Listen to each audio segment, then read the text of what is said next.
You and I for the love of the pride. You and I for the love of the pride. You and I for the love of the pride. All ready to ride for the love of the pride. It's a vibe though, blessed with survival. Get ready for the love, it's the Pride of Kyro. You and I and our family ties. All ready to ride for the love of the pride. It's a vibe though, blessed with survival. Get ready for the love, it's the Pride of Kyro. You and I and our family ties. All ready to ride for the love of the pride. I don't want any negative things to stick to the Carter name. All ready to ride for the love of the pride.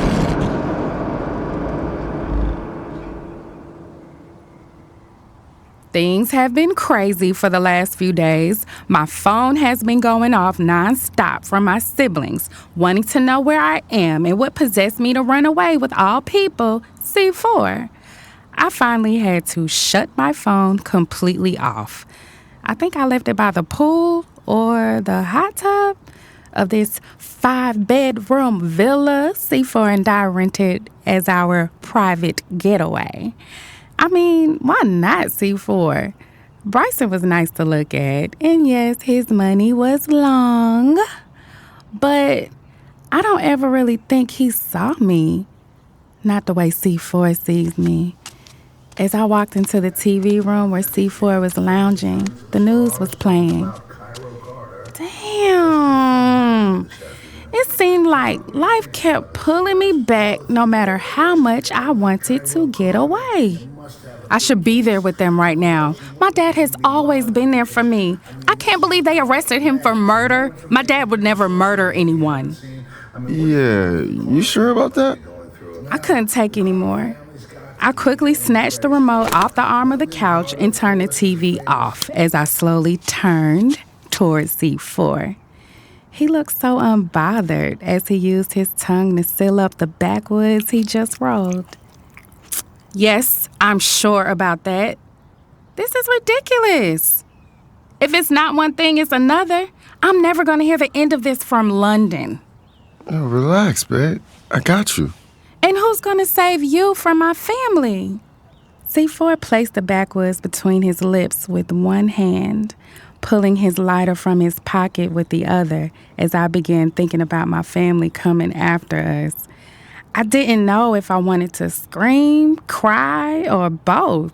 To make matters worse, I wasn't there when my dad was released from jail. That really hurt me to my core. C4 must have felt my sadness because he pulled me close to him as he took a long pull from the blunt he just rolled. When he takes a draw like that, I already know what's about to happen. C4 gave me a shotgun where our lips never parted as I slowly blew the smoke out of my nose. And he slowly wrapped his tongue around mine, causing me to forget about all the chaos going on in my life. Instead, he made me focus on him. Damn, I love being in his arms. C4. I told you, I got you. Just relax. There's absolutely nothing you can do for your father or any one of your siblings right now. That doesn't escape the fact that I want to be there for my family. I became increasingly aware of the warmth C4's body possessed as he held his body against mine, and I slowly drifted, yet conscious on a higher level. Man, that's some good herb. I mean, that sounds like an OJ's problem. C4 tenderly began kissing my neck as he cradled my head in the palm of his hands. OJ's problem. The combination of his nose slightly touching my earlobe while his tongue slowly rolled up my cheek and down again made me giggle. Yeah. C4 continuously kissed me slowly on various places of my neck and cheek, using his tongue at times for emphasis. You see, the problem is, your body is here with me, and your mind is on the other side of town. This man truly has game. I realized C4 already had the track from the OJs playing in the background. C4 truly does have layers. And it's up to me to bring your whole mind and body right here, right now, with me. By this time, C4 done kissed his way to my breast as I felt the slightly firm grip of his hand that cradled my ass pull me towards him. I gotta admit, I don't ever recall being this in sync with a man that we're both finding pleasure in undressing each other as we continue to passionately kiss on each other. It feels like slow dancing while we undress. Next thing I know, C4 is using his tongue to explore damn near every erogenous zone he could find. On one hand, I'm like, why is he teasing me like this? Why doesn't he get down to it? On the other hand, I've never been teased to the point that I almost didn't want it to stop. I laid there, pleased to be the recipient of his pleasure, as I allowed every vulnerability I had to be held hostage to the movement of his tongue on every inch of my skin. I didn't know C4 had it in him, reaching an erotic zenith that up until today I've only read about for arousal.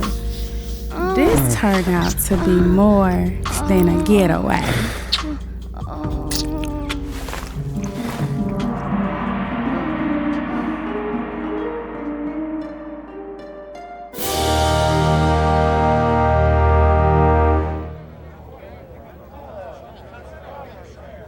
We all stood in my father's penthouse suite anticipating the elevator doors to open any minute. Usually I hated these type of events, but today I was looking forward to it. My father was finally released from jail. London did all that she could to get him out while he was in Miami, but Atlanta was dead set on having him shipped to them in handcuffs. Therefore, my father spent 1 day in a Miami jail cell and 2 days in an Atlanta jail cell. I never thought all the money in the world couldn't buy your freedom when you were actually an innocent man.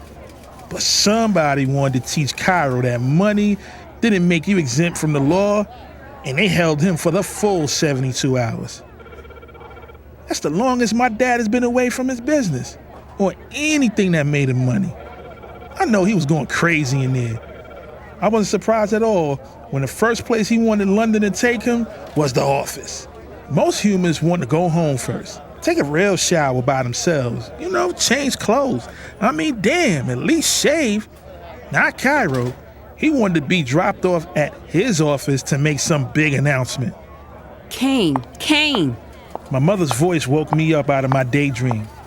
The way she strutted out of my father's office, looking like she just came from a photo shoot or someone's runway, wearing a tailored cashmere red and black two-piece pantsuit, coupled with the black and red diamond stilettos, all from her latest line, which made me marvel at my mother as she flaunted an on-air newfound independence. You made sure every single individual has signed the NDA, correct? From the caterers to the employees. Yes, Ma. Neffy had them arrive early and took care of that before you arrived. Okay, just making sure. Whatever this is, I'm not sacrificing you all or myself for any of your father's shenanigans. Ma, are you not excited to see your husband after he just spent 3 days in jail? Actually, I'm very excited to see him. But the fact that he wanted to come here first to make some grand announcement has me anxious as well. You never know with Kyro, especially when he feels defeated.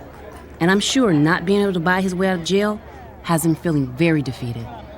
When it comes to winning, your father is known to go off the deep end in every aspect of his life.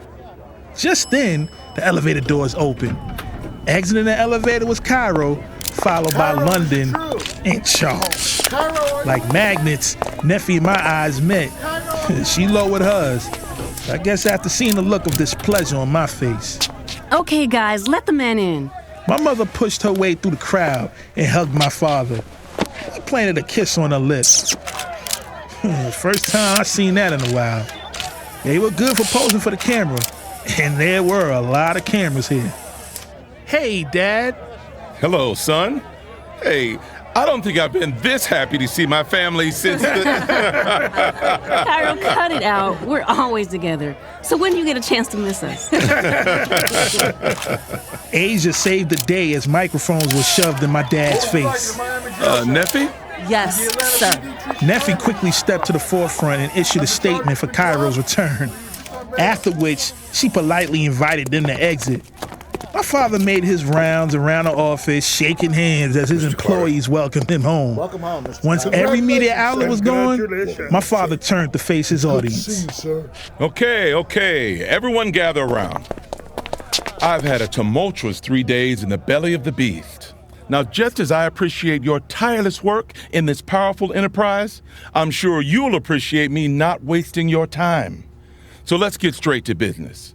As of today, all business endeavors of Kyro Enterprises will be directed by Kane Carter, as I will be taking a hiatus from the business while remaining laser focused on declaring myself and on replenishing the Carter name. Replenish the Carter name? Words only my father would say. But he was fighting a murder charge. Replenishing the Carter name wasn't going to be easy. I still couldn't believe this shit. As my priorities have shifted, it is only fitting that Kane work hand in hand with one of Atlanta's brightest minds, from one of Atlanta's most elite law firms. Therefore, I now introduce the new head of my legal department, Mr. Charles Jones III. Kyro grabbed Charles's hand, raising it in the air like Don King did Muhammad Ali, symbolizing a winning team. Third of what? As in third wheel? And speaking of third wheel, what's up with Neffy and this guy? The meeting formation changed as employees clapped and began to shake my father's champion's hand, asking questions. Before I could turn to look at Neffy, she grabbed my hand, ushering me to the back foyer hallway. Come with me now, Kane. We took the first room we could find, the men's bathroom. Shit! Another portal into the Shenanigans. Neffy, whatever you got to say, make it quick. The men's bathroom is hardly the place for this. I checked each stall, making sure no one was in there. The last time we snuck into the bathroom, my ex-wife was listening to everything. Okay. Charles. The third. What are we gonna do about us with him working side by side with us? Effie, what do you mean? The same thing we've been doing. Sneaking around until you decide what, and particularly who, you want to do. Kane. I'm serious. This is a ploy from my dad to break us apart. You think so? Neffy, I know so. I don't know everything, but that man, I know very well. And I've let my father manipulate me into doing a lot of things I usually wouldn't do. But this time, I don't know, it's just different. What's the difference? You, Neffy. Neffy smiled for the first time since I saw her today. She took a couple of steps towards me.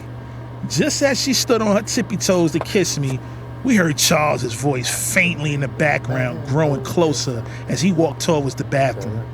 There was a knock at the door. Shit! Neffy quickly ran into one of the stalls as I stepped over to one of the urinals.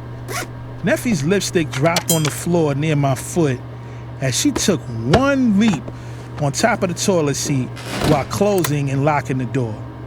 I managed to kick the lipstick in the stall Neffy entered as I appeared to have just finished washing my hands, gathering myself, when Charles walked in full of excitement. Too much excitement for me. Oh, hey, there you are. Charles looked around the bathroom as if he was expecting more people to be in here. I knocked first because I heard a female's voice. Thought some employees snuck in here to get a quickie in. And yet, you still walked in. I had to use the bathroom. Been holding it since I picked your father up. 2 hallways down. Excuse me? 2 hallways down is another bathroom. I'm kind of on a very important call. That's the female's voice you heard. Do you mind? I lifted the phone to my ear as if it was someone on there. She was on speaker while I was doing my thing. Do you mind if I finish my call? Oh, sure. No problem. I just wanted to tell you I'm very excited to be working with you. Like all Carters, your reputation precedes you. I can't wait till you hear the ideas I have. I was looking over this one case. Charles. Yes? 2 hallways down. Oh, right. I got you. He exited the bathroom. This time, I locked the door. When he was gone, Neffy came out. Keep doing what we've been doing, huh? Minus the bathroom meetings. You know, we always get caught in these things.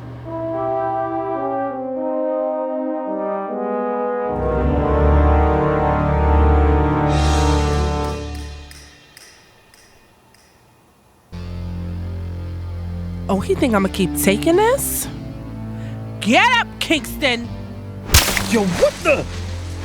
I was in a deep sleep after the long workout last night, only to be awakened by someone throwing water in my face. Now, who had the unmitigated cojones to throw water in my face as I'm in my home? As soon as my eyes came into focus after the initial shock, I see Farrah standing over me with one hand on those thick-ass hips and the other hand holding a glass pitcher from the kitchen, allowing it to swing back and forth. Are you out of your mind? Am I out of my mind? Kingston, who is this trick? I turned around and see this gorgeous cutie clenching the sheets for dear life. Oh, shit. Shorty's the long workout from last night. She was shook with these fright-eyed eyes pinned on Farrah. As Farrah continued to swing that glass pitcher back and forth, she locked eyes with this poor girl, then grew a devilish grin. I knew what was about to happen next, because Farrah was enjoying Shorty's fear way too much. Farrah? I attempted to give this poor woman a slim chance to escape. Farrah, put the pitcher down. The bass of my voice was enough for Farrah to direct her focus at me while Amber, yeah, that's her name, Amber, was able to quickly gather her items and sprint towards the doorway on the other side of the room. Just then, Farrah locked in on Amber, making a run for it. Yeah, I'ma put this picture down all right. With the precision of an archer, she threw that pitcher across the room, hitting Amber square in the back, causing her to damn near slam into the half-open door. I quickly hopped out of bed, grabbing Farrah just as she made a full lunge for Amber. Farrah wrestled to get free, but I held her tight because I knew if I let her go, Amber was going to sue the shit out of me on top of a crazy-ass hospital bill. Amber quickly gathered the fallen items from the floor and just as quickly grabbed the doorknob. You crazy bitch! Farrah, what are you even doing here? And how did you even get in when I changed the locks? Oh, first of all, if you think I can't talk Henry, of all people, your gullible, horny-ass landlord, into giving me a key, you're dumb. Farrah grabbed both of her breasts, squeezing them together, making them damn near pop out of her bra. I wanted to surprise my man. Guess it was me who got the surprise. That's it, I'm moving. Moving? Why? Because I caught you slipping? Slipping? On what? You see, that's that shit right there. There is no slipping when we're not even together, Farrah. You still can't be mad at me about the baby. I was never mad at you. Then why, Kingston? Why? You never contacted me after you were released from jail? And at the wedding, you were so cold to me. You wouldn't even speak to me. And when I did manage to get close enough, you gave me this look. She peered at me as tears dripped from her face. All I had for her was a cold stare.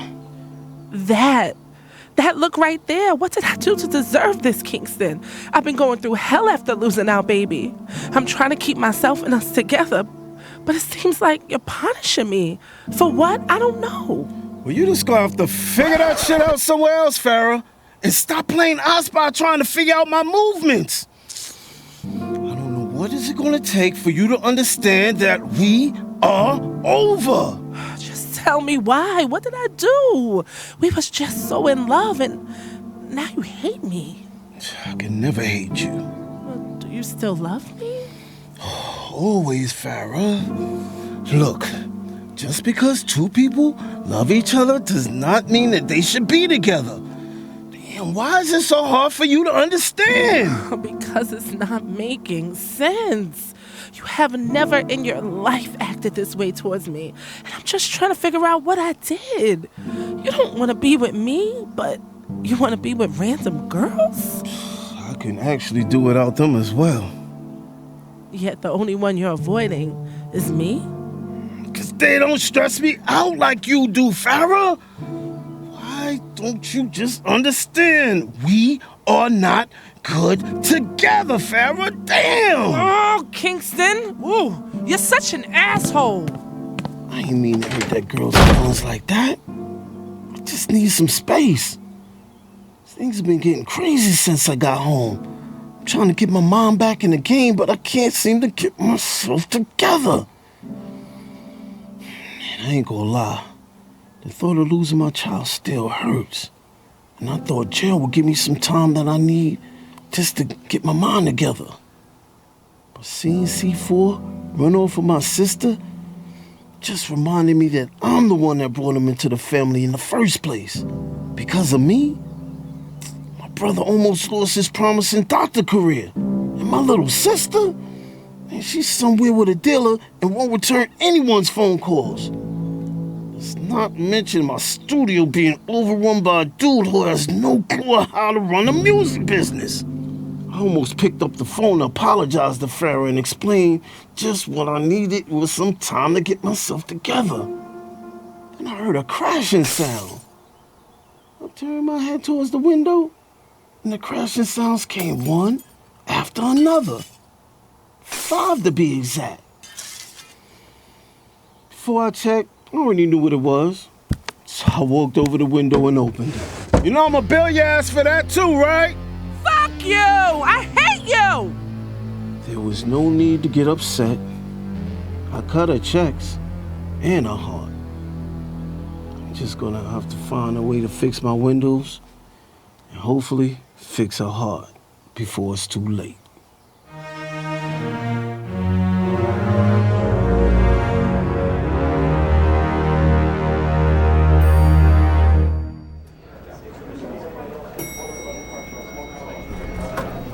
I arrived at my office building early so I could have a moment in time to myself. I do this every morning just to mentally prepare myself for the day. It's been 3 months since I turned into a full criminal defense lawyer. Of course, most of that time was spent overseeing my father's affairs until he found my replacement. That was our agreement to get his blessing in leaving my old law firm for this one. So even though I'm not too sure how Charles is going to work out with Kane having a full-blown affair with Neffy that he thinks no one is aware of, I was sure as hell glad he hired him. Though something tells me there is more to my dad hiring Charles than the name that comes with him. Anywho, my new law firm has been great. I love it. It provides just the break I need from the Daily Carter shit show. I'm happy to be back today. Oh, Miss Carter, we're glad you're here so early. My receptionist, Rachel, smiled as she handed me my cup of coffee and a pile of files. Really? Why? Well, the partners planned a big meeting for your return from Miami. I don't know what it's about, though. I thanked her for my coffee and headed to my office. Now, my office in my last law firm was impressive, but my office here cannot be matched. It's a corner office that I'm sure can fit my condo with room left over inside. The view is amazing, and it has all the essentials to pull overnighters like I often do. The morning briefing will take place at 8:30 in the main boardroom across the rotunda. Do you have anything for me until then? No, Rachel. Thank you. The baby and I were hungry. I guess until I decided what to do about the life growing inside of me, I better feed it. I walked over to my coffee table where they had a variety of pastries laid out. As I was choosing what we wanted to eat, I found myself rubbing my stomach. I can't believe I let myself get knocked up. Before I was married. By Wes, the scumbag who tried to ruin my father. Ugh. I was getting nauseous just thinking about it. How could I have this man's baby when I don't even talk to him and have no desire to ever speak to him again in life?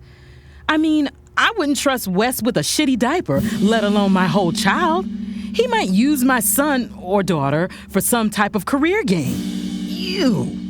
No sooner than a crumb from the coffee cake muffin could drop, Miss Sumter peeked into my office holding the door, bright-eyed with eyebrows raised. Miss Carter, glad to see you're in early. We can't wait to hear about your father's case during this morning's briefing. My father's murder case? Yes. We knew you would be back today to fully brief us on the case. You have every junior partner and intern fighting to get on this with you. Let me know if you need help with that. I'm sorry. I didn't know that you would expect me to defend my father. London, why wouldn't you want to take on the biggest case of the year? Because it is my father? Even more reason. Miss Sumter, any half-smart, decent lawyer would have me recused from the case due to a conflict of interest. That's only if you fight dirty, or at least getting caught fighting dirty.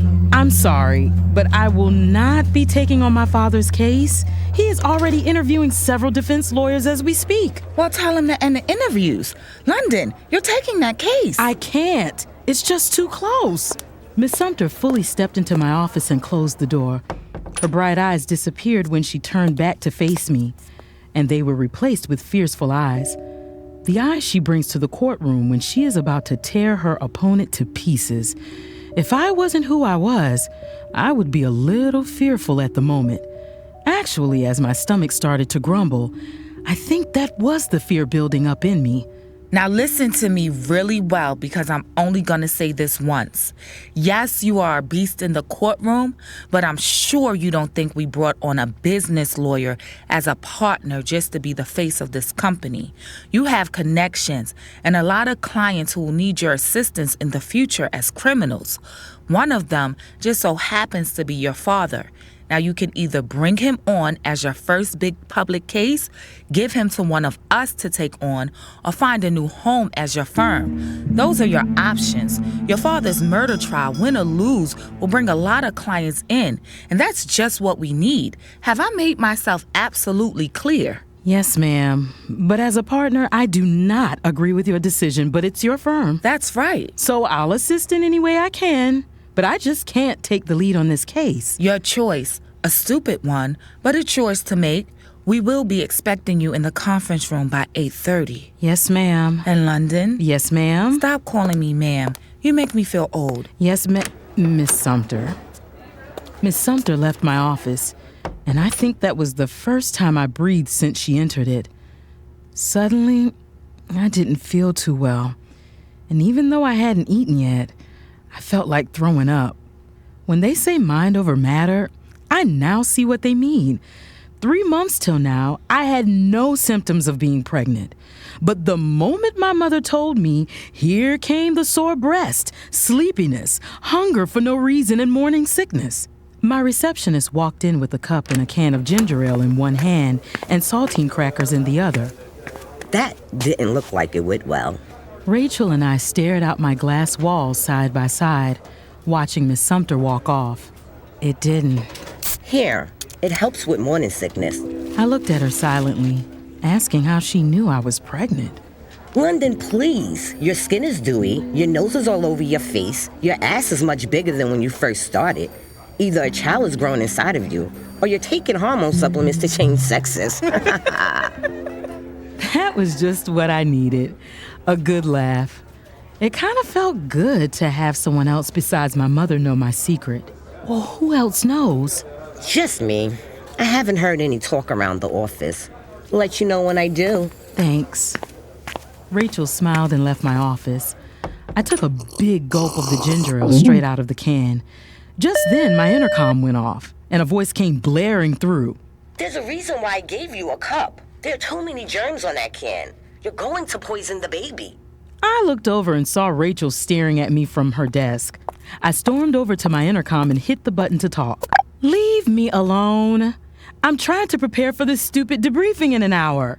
You know what they say. When there's blood in the streets, lawyer up. I hit the button to turn my intercom off as I flipped Rachel the finger. She laughed. I'm certain that quote goes, "When there's blood in the street, buy real estate." But I guess it still makes sense to lawyer up. The fact is, I only relished this position because I expected not to have to lawyer up on behalf of my father. Now it's 7:25, and I have to prepare for a debriefing I was never prepared to give. I felt an overwhelming air of pride knowing I'd earned this, followed by an equally overwhelming feeling of resentment. I'm about to be pulled back into the den I just got enough nerve to leave. Oh, hell. I could just be on the emotional pregnant roller coaster. Let's get it together, London.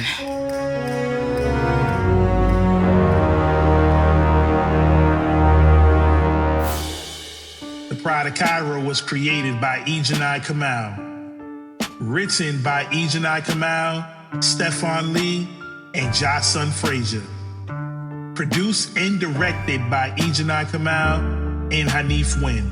Kyro Carter was played by Jeremiah Blunt II.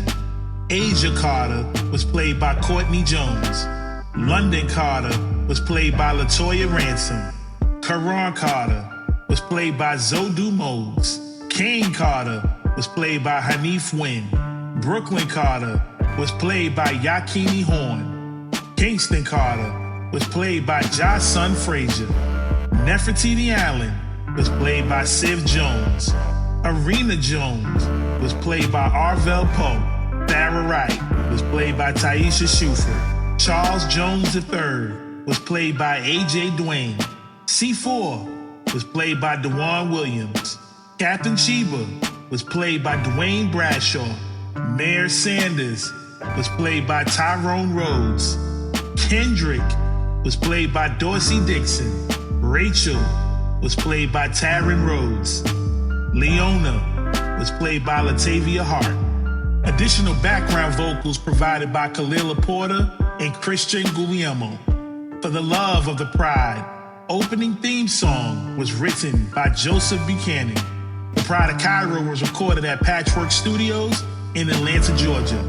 Sound design for The Pride of Kyro was done by Christian Guglielmo. The Pride of Kyro was mixed and mastered by Christian Guglielmo from a Shiesty Major. Promotional visuals provided by Barbara Curtis and Fame of Plan B Marketing. The Pride of Kyro is streamed on all podcast platforms. Please subscribe and leave us a review. Follow us on all social media at The Pride of Kyro. Follow us on Patreon to receive all exclusive content and early bird access to all new episodes. We appreciate all y'all support. Thank y'all for taking a ride with The Pride. See you soon.